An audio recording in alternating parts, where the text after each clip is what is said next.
Donald Trump ni aku rasa memang bodoh lah sebenarnya. Macam mana dia boleh dipilih sebagai Presiden Amerika? Sebab apabila keputusan dia untuk blok Selat Hormuz tu, itu tindakan yang agak kurang pintar daripada seorang Presiden. Kisah dia macam ni. Adanya pertemuan di antara Iran dan juga US untuk perjanjian damai ataupun untuk persetujuan damai. Dia nak berbaiklah daripada perang ni kan. Diorang punya pertemuan tu selama 21 jam. Meeting.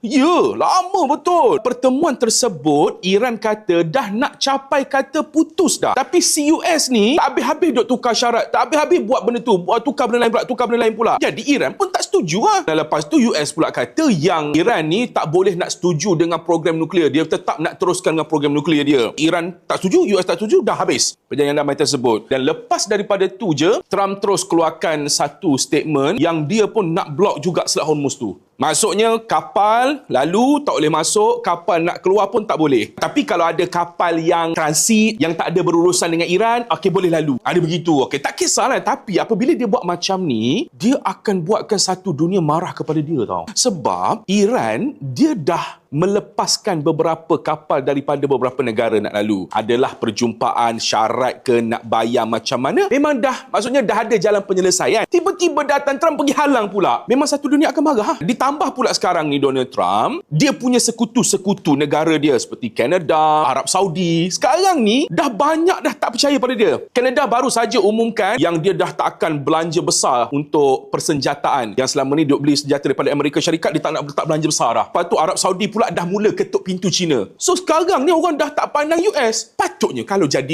dia nak dapat sokongan balik, dia kena mainlah tarik tali ke. Ini tak ikut suka hati apa dia nak buat, jalan aja.